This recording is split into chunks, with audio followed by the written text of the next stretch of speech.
Yeah guys, pamene tikudikira ma update ankhondo ndi zina panopa ndithu breaking news ndiyakuti Pastor Liabunya, Prophet Liabunya amene analandidwa page yawo ya Facebook ndi mwana uja otchedwa kuti Ngwelinji, McFarlane Ngwelinji. Page yawo ndithu ayipezanso. Pamene page yawo ayipeza abwera ndithu live ndi akupali zimene akukamba. Pali uthenga umene abweretsa ndi timve kuti chinachitika nchani. Guys, thank you so much. Tionere kuti kuti bwanji kwina kuti kudikira ma update a International World War News.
Thank you, Jesus.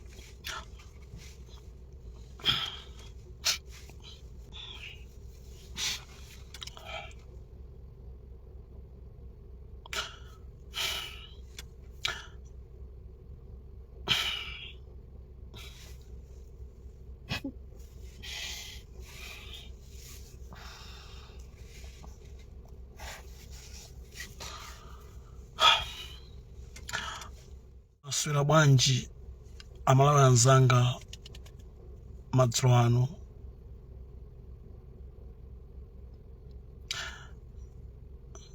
Ine mwana wanu mwa Ambuye ndabwera maso pano modzichepetsa chifukwa cha zimene zinachitika in the last 24 hours. Nzofunika kuti ndibwere, Mulungu atatipatsa chigonjetso kuti ndifotokoze kunena kuti chinachitika ndi chani, nthawi yanji, ndipo chifukwa chani.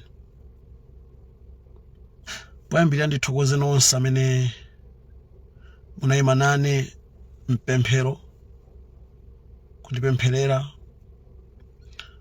kupemphera utumiki wanga.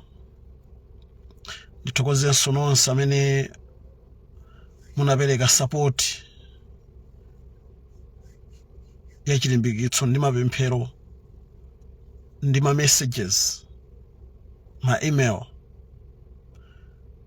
Ndikuti zikomo Ambuye akudalitseni. Chikondi chenicheni chimaoneka mu nthawi ngati imeneyi, nthawi imene wina kudutsa m'mayesero, mpamene chimaonekera chikondi chenicheni. In the last 24 hours ndaona chikondi chanu munjira zosiyanasiyana, ndipo ndikunena kuti zikomo. Ambuye akudalitseni, chifukwa sindinaganizepo pa moyo wanga, after so many attempts since 2015 kuti anthu apange hack page, sindinaganize kuti pazakhala tsiku limene cholinga cha Satana chizakwaniritsidwa. Sindinaganizepo olo pang'ono, koma ndimakhulupirira kuti chilichonse chimene Mulungu amatilola kuti dutsemo, ife ngati ana a Mulungu chimakhala ndi cholinga. Ndikukhulupirira kuti Mulungu anampasa Satana kamphindi kamodzi kuti aoneke ngati wapindula, ngati zatheka. Koma Mulungu ali ndi njira zake zotitulutsira. Sindinalotepo, sindinaganizepo kuti tsiku lina Satana azachita zinthu izi. Ndikufika popanga challenge Mulungu wa Senior Prophet Liabunya, kunena kuti iwe ngati uli munthu wa Mulungu akuuza mmene ungapange recover page. Malawi anzanga zinali zopweteka, and sindinafune kuti ndionere video imeneyo. Nthawi imeneyo ndinali pansewu kubwera kumene ndili kuno pakali pano, koma ndinangodabwa kuti pamabwera makhoza ambirimbiri, azinzanga, anthu andale, anthu akutchalichi, ma partners, even anthu ogwira nawo ntchito. Panabwera makhoza ambirimbiri, mmene asekirira anga anandiwuza kuti pabwera makhozi, sindinadziwe kuti chikuchitika ndi chani, mpaka nano pamene panabwera call ya PR wanga. In shock kunifotokozera kunena kuti Sala, munthu wina wapita live pa page pano and things are not looking good. I asked him, I said, what happened? And then he began to explain his suspicions. Imendu kufotokozerani mwamvemvemve, koma zimenezo zidachitika ndinalankhula kunena kuti, pastors, we are going up the mountain and the devil will feel God's wrath.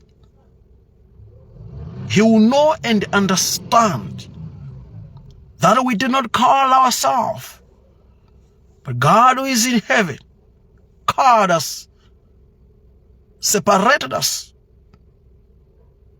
and fixed us in this office. And everyone agreed. Could the Senior Prophet, let's go and pray. This is surely the work of the devil. Ngakhale kuti natitangofika kumene kuno kulowa Shile, we went up the mountain straight away with my team, unanimously, with one heart, one faith. We went up the mountain and we cried out to God. And we said, Lord, you will show yourself strong. You will show yourself mighty. And you will be victorious. Because the victory that you achieved on the cross, you conferred it to us. Tinapemphera usiku onse. kwa Mulungu amanditana. And ndinamuyankhula Mulungu kuti Mulungu akunena kuti inu amene munanditana mutibwezera platform yomwe munatipatsa kuti zitumikira nayo anthu anu. I shut down mafoni anga onse. I shut down mafoni anga onse. And we prayed and prayed and prayed the whole night until around 3 a.m. this morning. I heard a loud voice from God. My son, I've given you victory. That's what the Lord said. He said, I've given you victory. And I immediately stopped the whole crew from praying. And I announced to them, I said, lo and behold, the Lord our God who called us, he says he has given us victory. And we prayed in tongues, celebrating the victory of God. What happened? When? And why, or what was the attitude behind? Well, you know very well, kuti, for a long time, we have wanted kuti page bangide verify for a long time. And for some reasons, I've asked my PR to get it verified, but I've always warned him to be careful, because this is a controversial page, because the person behind is a controversial figure. And this page has got a huge influence. And because of that, every hacker out there would want to have this page and see what is in books or what is behind. Because they have believed different things, different lies. They have speculated and been suspicious of different things behind this page. So due to its influence, the devil has wanted to hack it for a long time. But ndikukhala reluctant kwambia kuti no. Tizabanga verify. We have written to Facebook several times. Kunabanga verify page. We have been unsuccessful. And until recently, a couple of days ago, when my PR said to me, Kudisa, tabizanya mata ina yake ndi madolo, obanga verify my page. I asked him, do you trust them? He said, yeah, I trust them. I closed my eyes and I said, why my spirit is refusing? Then after some time I said, okay, go ahead, try them, but my spirit is not feeling comfortable, but you go ahead. He said, are you sure? I said, yeah, you go ahead, no problem. So cutting the long story short, he gave the page to some guys, and I understand kuti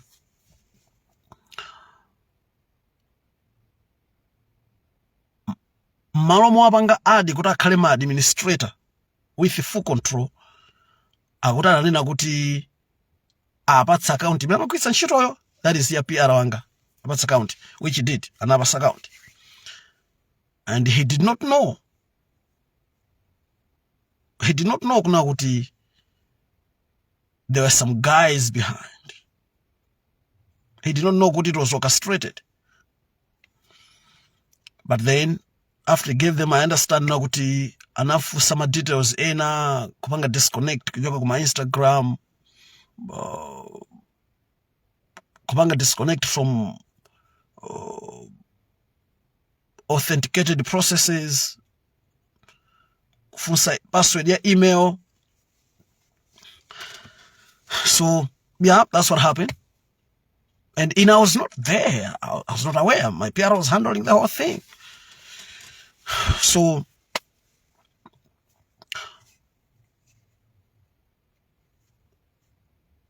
anamuuza kuti apereke ndalama zina, of which my assistant told me kuti afuna ndalama mwakuti. I said, oh, well, go ahead and give them. Go ahead and give them. I understand he gave them the transactions. But I understand now kuti it fell into the wrong hands. And I understand kuti my PR was told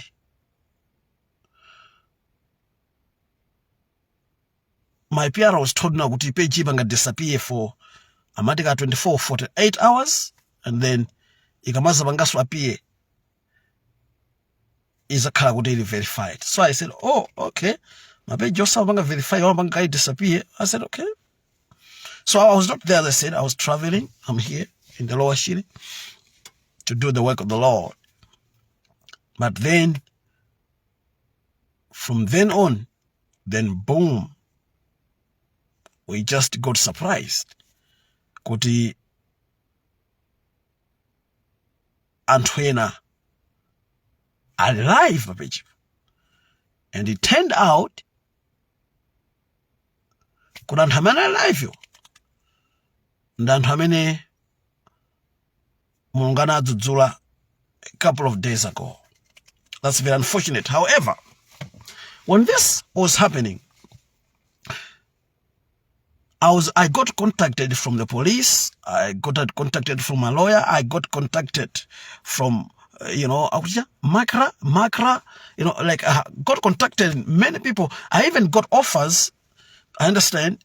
Antuona kuti mutipatse of 5 million titenga page menu from the hackers, and amati mutipatse 10 million, and amati mutipatse 20 million, 15 million. Yeah, so a lot happened. A lot happened. A lot of offers, kuti apatse drama at bweze tsele page. Yeah, and a lot was happening, but my lawyer said ndi mlandu. Mukozo kwasumira. But you see, I'm a prophet, and a senior one for that matter.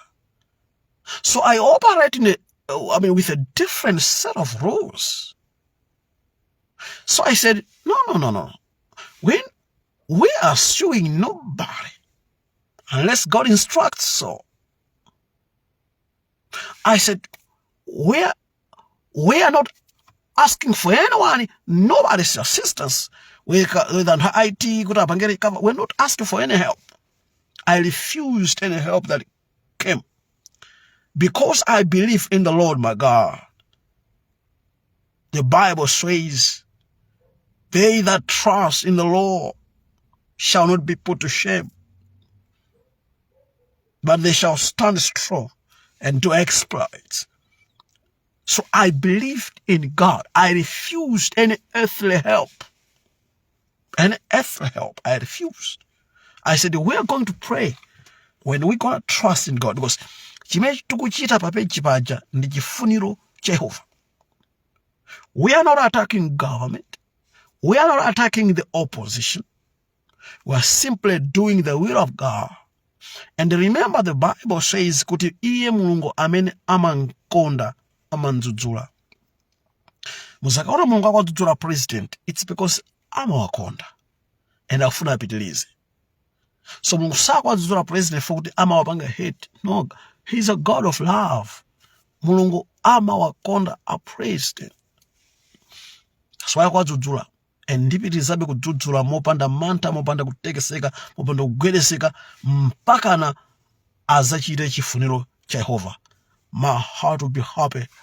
God will be happy with his angels, because God wants to take Malawi from the hot pot where it is placed right now because of our leaders' disobedience to the voice of Almighty God. So they tried, but the devil is a liar, is a loser. God is always victorious. The Bible says, I shall build my church, and the gates of hell shall not prevail against it. So we are an advancing church, a strong church, one that is built on a solid rock, with Jesus Christ being the chief cornerstone. A seat of God built on a hill. That's who we are. And that's what I believe in.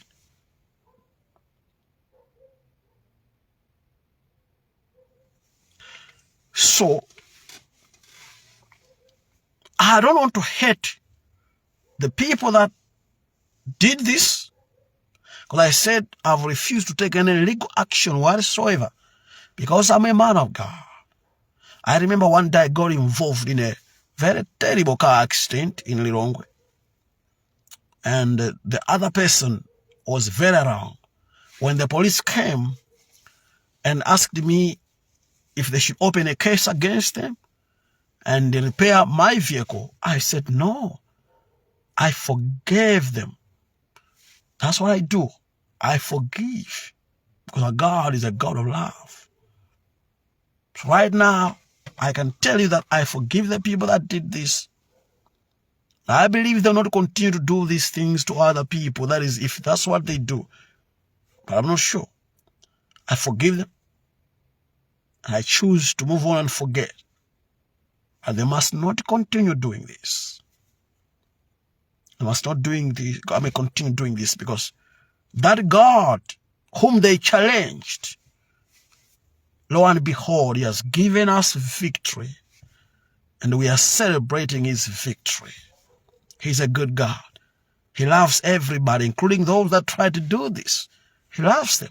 He has forgiven them, and he's going to bless them if they accept that what they did was wrong. And I wish them all the best. Nothing but love. Nothing but, because I'm a man of God. The Bible says, do unto others what you want them to do unto you. Jesus was asked, how many times must one forgive? He said 100 times over. In other words, he was just trying to teach us that you keep on forgiving, because our God is a forgiving God. He says, ngakale machimo ano azaipe bwanji kwa Mulungu azawayeretsa ngati matalala. So right now, where are we? We have gained access to the page, but it's a partial access. That whenever we try to delete the post, we see they're still there. Tikaisa kuti pange delete my post, amapezera alipo mpobe. Account imene kuisinja kuloyalo, I understand that my team has managed to restore it, change the password and everything. But we still have a partial access, and my team are still working on it so that we should have full access again. They're working hard, and I would like to commend them. They're working very hard to make sure we have got full access to the page again. And I believe we'll be successful in deleting everything from this page that is inappropriate and do not give glory to God whatsoever. And we thank God for his grace. Thank God for his victory. And thank you so very much for supporting me in everything. Thank you so much. Your messages, your prayers, your well wishes, they mean a lot to us. To me particularly, thank you so much. I keep praying for you every day. And my last word is, a luta continua. We continue doing the will of God here. And the name of the Lord will be glorified through these elections. And his will be done on the motherland. Well, thank you very much for being there. This is Senior Prophet Austin Liabunya, live and direct from the Lower Shire, Malawi. Until then, keep living in the atmosphere of God's perfect will. Shalom. Thank you. Thank you so much. Thank you.